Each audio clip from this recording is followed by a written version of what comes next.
Je m'appelle Laurine Tizy, je suis sociologue. Actuellement, je suis postdoctorante en sociologie. J'ai soutenu l'an dernier une thèse qui portait sur la stigmatisation de l'avortement. Et j'ai aussi écrit un petit manuel de sociologie qui s'appelle Sociologie de l'avortement, avec une collègue qui s'appelle Marie Mathieu, l'an dernier aussi. Si on s'en tient strictement à la lettre de la loi, la décision d'avorter aujourd'hui, elle est prise strictement par la personne qui est enceinte. Ça, c'est la loi. Dans les faits, très souvent, il y a évidemment d'autres personnes qui sont impliquées dans cette décision. Ça veut pas nécessairement dire qu'elle décide à la place de la personne. En premier lieu, il peut y avoir le conjoint ou le partenaire sexuel, pas de façon systématique. Si on n'est pas dans une relation de couple stable, il y a un certain nombre de femmes qui font le choix de ne pas informer leur partenaire qu'elles sont enceintes. Dans des relations de couple, au contraire, elles ont plutôt tendance à informer le partenaire. Très souvent, les amis proches, femmes, sont informées et jouent un rôle en fait de passeuse de ressources, d'accès au planning familial ou simplement de soutien émotionnel, etc. Et après, en fonction, il peut y avoir d'autres personnes qui, en tout cas, dont la vie pèse sur la décision. Je pense en particulier aux parents de la personne enceinte qui parfois peuvent mettre une pression s'ils ont très envie d'être grands-parents sur des jeunes femmes qui n'ont pas encore d'enfants. Ça peut être un élément. C'est un élément qui est quand même moins important, mais qui joue dans la fabrication de cette décision d'interrompre ou non une grossesse. Évidemment pas pour tout le monde, dans toutes les situations. Mais pour résumer, c'est une décision qui est prise strictement par les femmes sur le plan théorique, mais en pratique, elle fait très souvent l'objet de négociations, en particulier au sein du couple, avec dans quand même un certain nombre de situations, des pressions du partenaire sexuel, du mec, à l'avortement, quand certaines femmes voudraient, elles, poursuivre la grossesse, mais sont pas avec quelqu'un qui est prêt à s'engager dans la parentalité.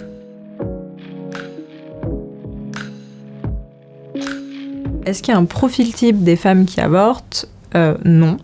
L'avortement, c'est vraiment quelque chose qui concerne au moins une femme sur 3 au cours de sa vie féconde pour avorter au moins une fois. Donc en fait, c'est un chiffre qui est très élevé. Ça veut dire que sur 3 femmes, il y en a au moins une qui aura recours au moins une fois à l'IVG.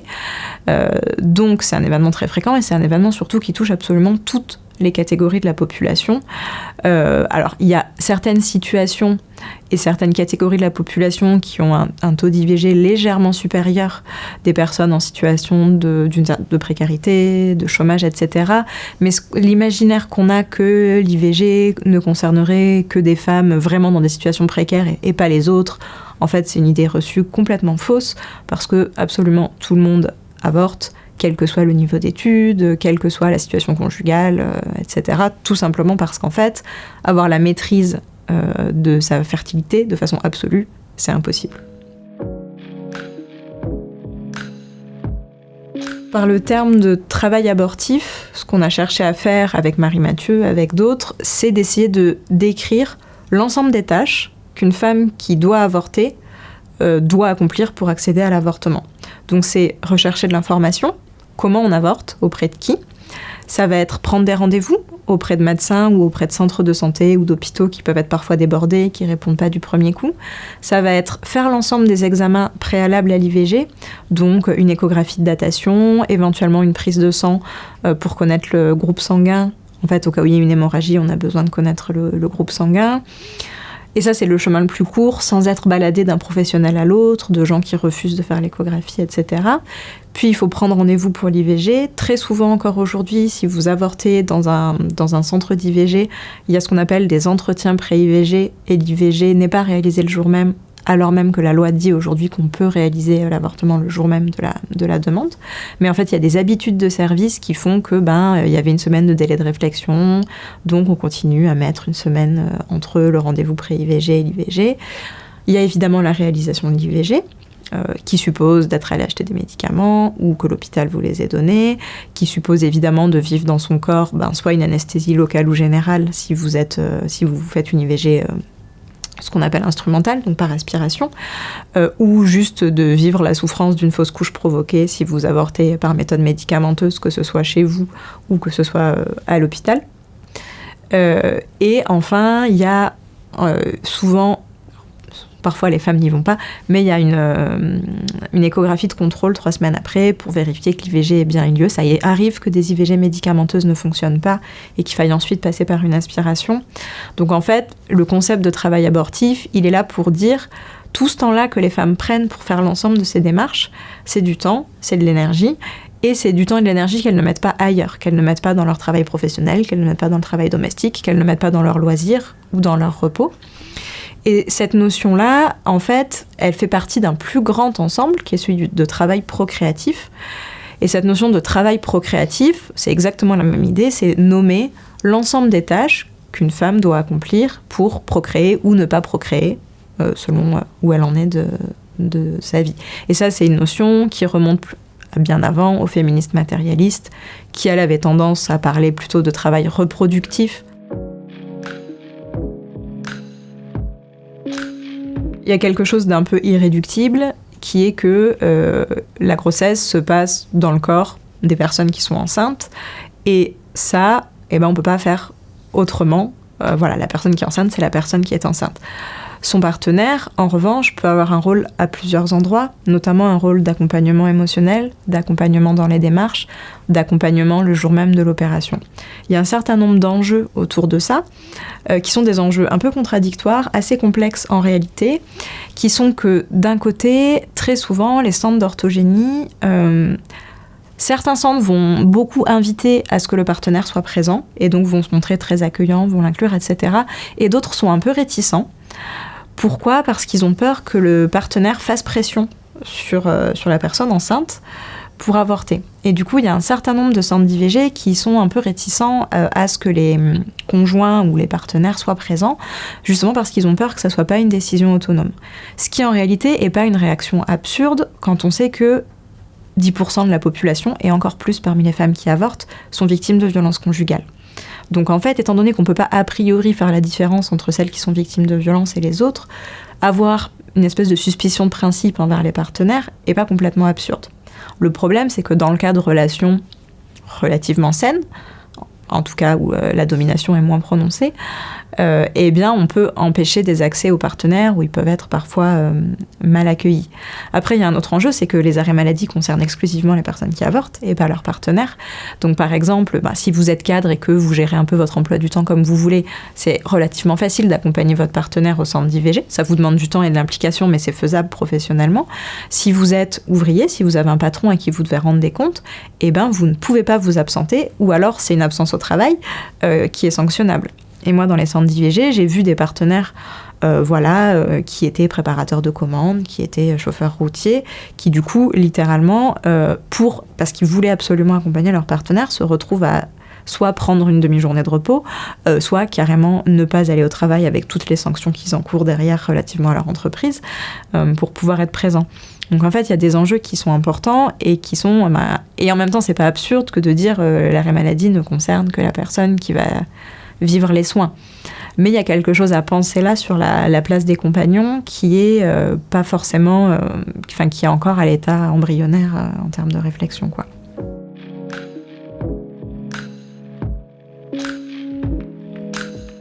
Oui, après, en disant tout ce que j'ai dit avant, j'ai fait preuve de beaucoup de générosité envers les hommes en partant du principe qu'ils avaient envie d'être impliqués.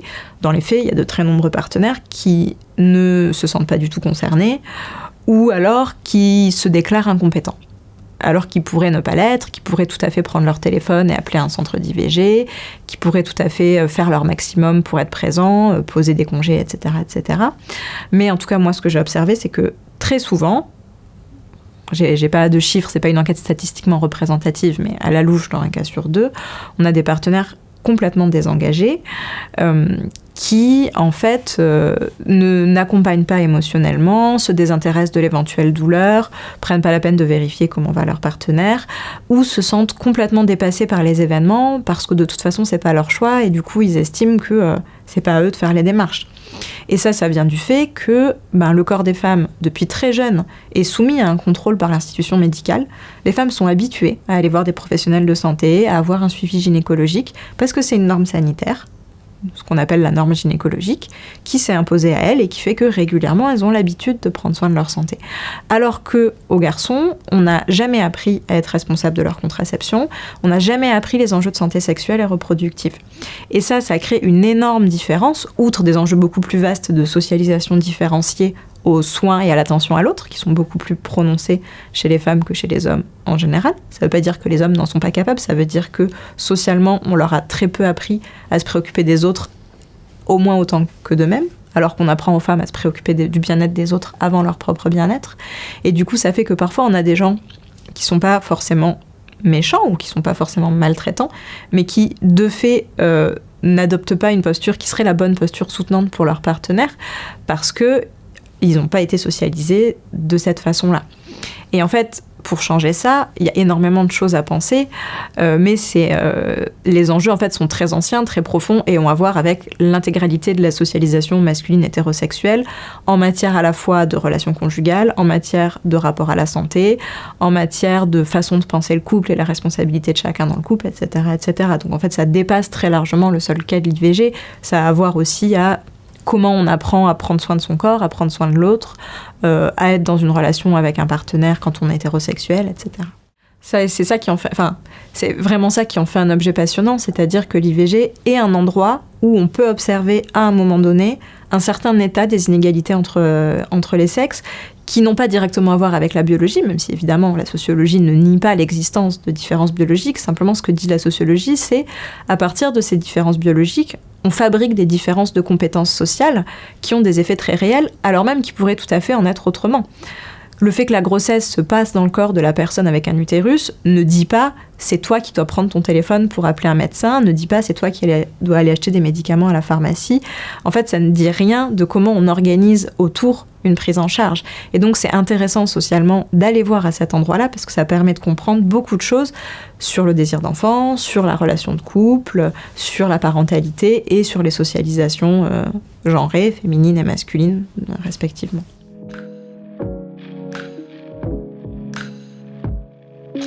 C'est une question dont la réponse n'est pas évidente, au sens où affirmer que les hommes seraient aussi concernés que les femmes, ça serait de facto tenir un discours qui dirait qu'ils ont la même légitimité qu'une femme à prendre une décision qui concerne leur propre corps. Donc en fait, on ne peut pas dire ça les concerne autant parce que c'est faux, et ça serait déposséder les femmes du droit à décider pour elles-mêmes. En revanche, et ça c'est une vraie question, à mon avis, il y a un enjeu très fort à penser, qui est celui de la responsabilité que chaque personne a de sa propre fertilité. On a appris aux femmes à être responsables de leur fertilité, c'est-à-dire à gérer leur contraception, et si possible, à se rendre infertiles, y compris indépendamment des rapports sexuels. Et par être infertile, j'entends utiliser une contraception si possible de longue durée, indépendante de l'acte sexuel, donc soit la pilule, soit un DIU, un stérilet, un implant, etc. Et quand on voit les réticences très fortes de très nombreux hommes à porter un préservatif, pour un ensemble de raisons, soit des raisons liées au plaisir, c'est pas confortable, soit des raisons liées à la peur de perdre son érection et donc de ne pas performer ce qui est attendu dans un rapport hétérosexuel, c'est très difficile en fait que les hommes prennent en charge leur propre fertilité. Pourquoi ? Parce qu'en fait, il y a une inconscience qui sont fertiles à chaque rapport. Les hommes n'ont pas en tête qu'ils peuvent mettre une femme enceinte, ou très peu à l'heure actuelle. Pourquoi ? Parce que la norme contraceptive, qui s'est développée depuis les années 70, a rendu les femmes responsables, strictement ou quasi strictement responsables, de cette gestion de l'infertilité lors d'un rapport sexuel qui n'a pas pour but de faire un enfant. Et donc, il y a un enjeu très fort à dire très tôt aux hommes, quand vous avez un rapport sexuel pénétratif avec une personne qui a un vagin et des ovaires, il y a la possibilité que cette personne soit enceinte. Donc, vous êtes responsable de ce que vous faites de vos gamètes. Vos spermatozoïdes ne doivent pas être laissés en liberté dans la nature, en quelque sorte. Et là, il y a un vrai enjeu d'éducation, à mon avis, sur la contraception, de dire, quand tu t'engages dans un rapport sexuel avec quelqu'un, il y a un risque, qui est un risque de grossesse, et qui ne peut pas être supporté exclusivement par les femmes. Et ça engage évidemment une réflexion sur la contraception, mais ça engage aussi une réflexion sur c'est quoi la sexualité. Parce qu'en réalité, de toutes les pratiques sexuelles humaines possibles, c'est pas forcément la pénétration qui donne le plus de plaisir aux femmes. Aux hommes, c'est peut-être une autre discussion, mais en tout cas, à minima aux femmes. Et ce qu'il faut voir, c'est les féministes matérialistes qui ont dit ça. notamment Christine Delphi, qui fait valoir qu'en fait la contraception, elle a aussi eu pour effet que le coït, ça a renforcé la tendance à faire du coït la seule façon d'avoir une sexualité reconnue en quelque sorte. Alors qu'en fait, il y a beaucoup d'autres pratiques sexuelles. En fait, toutes les autres pratiques sexuelles en dehors du coït avec éjaculation intravaginale ne sont pas fécondantes. Toutes. Donc il y a aussi une question à se poser qui est, dans des relations hétérosexuelles, qu'est-ce qui fait qu'on a mis le coït au centre alors qu'en fait, c'est ça qui expose de plus un risque de grossesse. Si le but, c'est de prendre du plaisir et pas de faire des enfants, il y a un enjeu à remettre en cause cette centralité de ce qu'on appelle, avec nos termes de sociologue, le script coïtal, c'est-à-dire de se dire, une relation sexuelle entre un homme et une femme hétérosexuelle, c'est forcément pénétration, éjaculation, alors qu'il y a beaucoup d'autres façons de prendre du plaisir. Et ça, c'est des enjeux, du coup, beaucoup plus vastes. Donc, à mon avis, s'il y a quelque chose à travailler du côté des garçons, c'est pas tant leur place par rapport à la décision de leur partenaire, c'est plutôt leur socialisation à la contraception et à des pratiques sexuelles moins risquées, ou en tout cas dont ils aient conscience, si elles sont risquées, qu'elles le sont, et qu'ils en seront tout aussi responsables.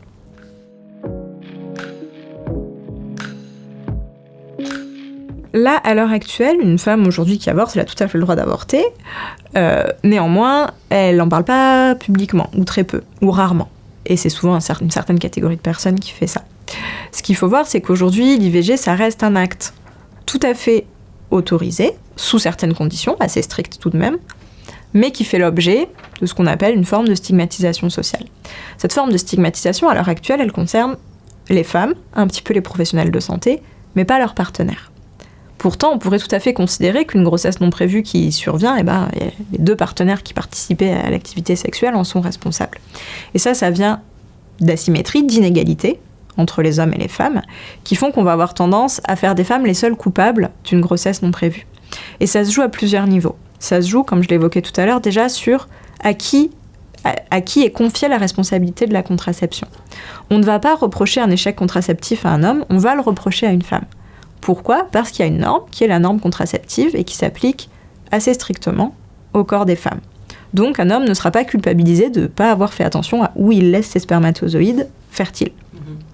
Deuxième enjeu, un enjeu sur la sexualité.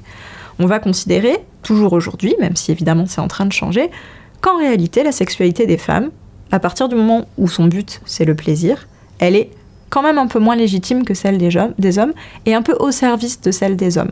En réalité, le discours sur l'égalité du désir et du plaisir entre les hommes et les femmes, à l'état actuel, est à l'état de discours.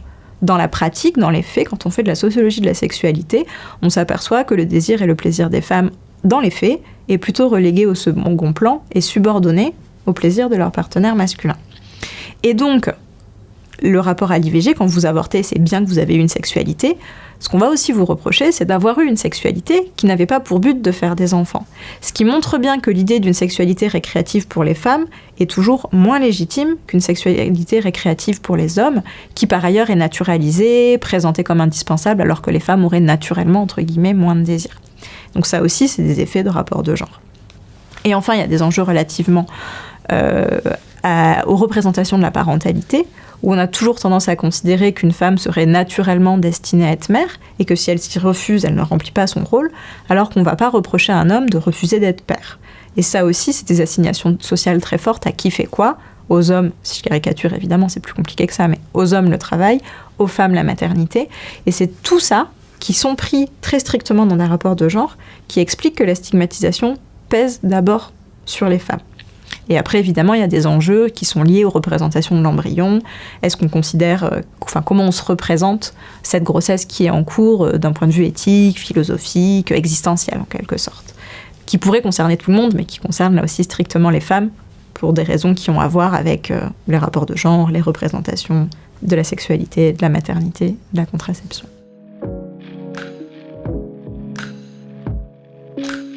Il y a quelque chose qui est une idée reçue, ça serait l'idée que des femmes qui avortent n'utiliseraient pas de contraception. Alors évidemment, parmi celles qui avortent, il y a une surreprésentation des femmes qui n'utilisent pas de contraception. Néanmoins, la grande majorité, plus des 2/3 des femmes, utilisaient un moyen de contraception. Donc en fait, l'échec de la grossesse non prévue, elle est très souvent consécutive à un échec de la contraception employée. Ça peut être une grossesse sous pilule, ça arrive, ou un oubli de pilule, ou une pilule qui a été vomie. Ça peut être un DU qui ne fonctionne pas. Ça peut être un préservatif qui a craqué, ou qui simplement n'a pas été mis. Ça peut être si quelqu'un a utilisé la méthode des cycles, qui a ovulé pas au moment prévu, ou qui n'a pas fait attention à son calendrier. Enfin, des erreurs, en fait, comme on peut en faire beaucoup dans la vie, ou simplement une prise de risque un peu plus risquée. Mais en fait...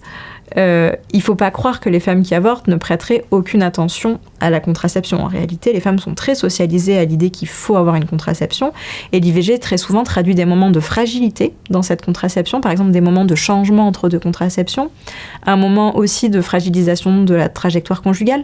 Un exemple classique, vous venez de rompre avec votre ex, du coup vous arrêtez de prendre la pilule parce que vous vous dites ça m'obligera à mettre des préservatifs avec les nouveaux, par exemple, c'est un raisonnement très fréquent.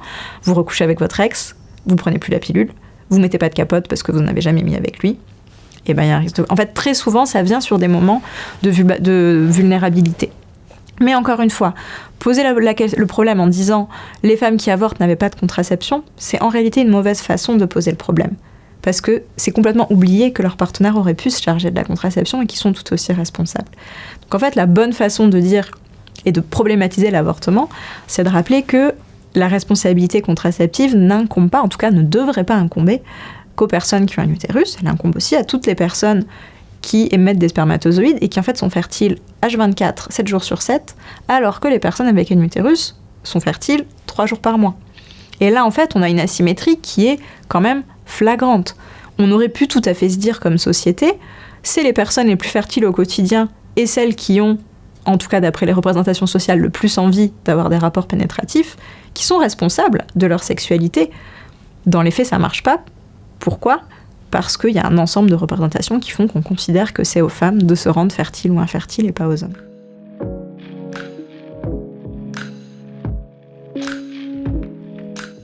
Alors bien sûr, il suffit pas d'être pour l'avortement pour être un allié féministe, de la même façon qu'il suffit pas de dire qu'on est antiraciste pour ne pas être raciste, en fait.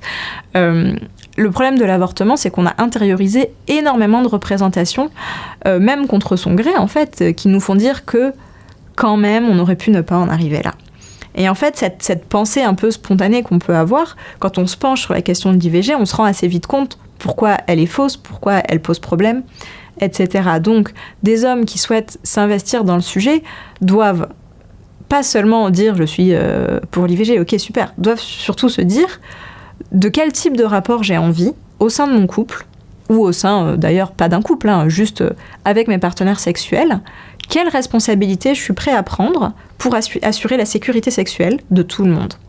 Et évidemment, ça concerne la contraception pour ce qui s'agit de l'IVG, mais en réalité, ça concerne aussi ne pas être un agresseur et ne pas forcer quelqu'un, donc ça concerne le consentement, ça concerne aussi les dépistages, en fait, ça concerne tout un ensemble d'autres choses qui ont à voir avec comment, dans des relations hétérosexuelles érotiques et ou sentimentales, on décide de prendre soin de l'autre ou de ne pas prendre soin de l'autre. Et la question à poser, fondamentalement, elle est là. Et d'ailleurs, si très souvent il y a autant de ruptures après les IVG, c'est parce que l'IVG vient cristalliser à quel point les hommes ne prennent pas soin de leur relation amoureuse. Ils prennent pas soin du lien, ils prennent pas soin de la personne.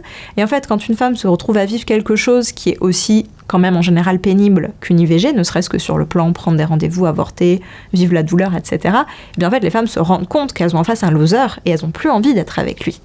Donc, en fait, quand on dit les IVG provoquent des ruptures, c'est en partie vrai, parce que c'est un moment qui permet aux femmes de se rendre compte que parfois elles ont en face quelqu'un qui ne met pas la même énergie qu'elles dans la relation, qui ne met pas la même énergie qu'elles dans l'envie que ça se passe bien et de prendre soin de l'autre. Donc quelque part, c'est très bien que cette IVG puisse parfois jouer le rôle de révélation. Je parle en particulier pour des jeunes couples et pas forcément des familles établies, etc. Moi, j'ai étudié les jeunes couples. Mais ça opère cette révélation des inégalités qui existent dans la conjugalité hétérosexuelle telle qu'elle est aujourd'hui, quoi. Je pense que la toute première chose à faire, c'est avoir conscience qu'on est fertile et qu'on est responsable de cette fertilité.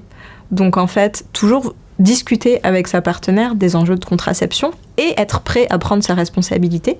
Donc à minima, apporter un préservatif, sans rechigner et surtout en étant à l'initiative du port du préservatif, donc en achetant soi-même ces préservatifs, en vérifiant qu'ils nous aillent et en les sortant, évidemment en vérifiant le consentement, mais en fait en étant toujours proactif dans le port du préservatif, voire en allant beaucoup plus loin, en adoptant des choses comme l'androswitch, de la contraception thermique, donc en se renseignant sur la contraception masculine, et d'une façon générale en échangeant toujours en bonne attente avec leurs partenaires sur ces enjeux-là, d'être vigilant en général aux enjeux de santé sexuelle, d'être vigilant au moment d'un rapport. En fait, il y a aussi beaucoup de femmes qui tombent enceintes à la suite d'un rapport dont elles avaient moyennement envie.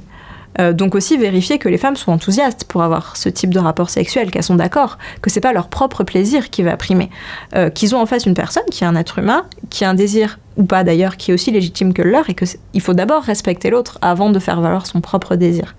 Déjà ça, c'est un énorme chantier, si on arrive à faire ça, ça sera pas mal. Et ensuite, évidemment, quand, en quelque sorte, y a la grossesse et qu'il faut l'interrompre, d'être un vrai soutien, d'être à l'écoute, mais sans jamais imposer sa vision de voir ni de faire. C'est-à-dire, si vous avez votre partenaire qui vous dit « moi, je veux gérer ça toute seule », être un allié, c'est aussi respecter qu'elle veuille le faire seule. Et c'est pas lui dire ce qu'elle devrait faire.